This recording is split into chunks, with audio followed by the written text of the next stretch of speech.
Kung kailangan niyo ng pera, gawin niyo po ito, March 3. Yan po ay full moon, bloody moon pa po nga po yan kung tawagin. Kumuha ka ng isang bawang. I-wish nyo po dito, kagatin nyo po ito habang nakatingin ka sa full moon. I-wish nyo po na magkaroon ka kagad ng pera kasi marami kang bayarin.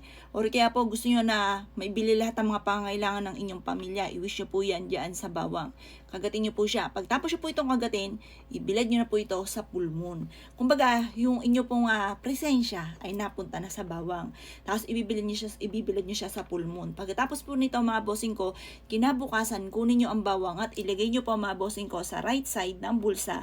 Pwede dito sa harap, pwede rin dito sa likod. Tapos positive lamang, sabihin nyo po, kiniklaim ko na ang swerte, maraming pera ang darating sa akin, makakabayad na kagad ako sa aking mga pagkakautang. O paano mga bossing ko? Naniwala ka dyan, gawin nyo po yan. Kung hindi ka naniwala, huwag nyong gawin. Kung naniwala ka, dagdagan mo pa na pagiging positibo at positive tuwing umaga laging sasabihin, magkakaroon ako ng maraming pera, makakabayad ka agad ako sa aking mga pagkakautang. O paano mga bossing? Good luck po sa inyo po lahat.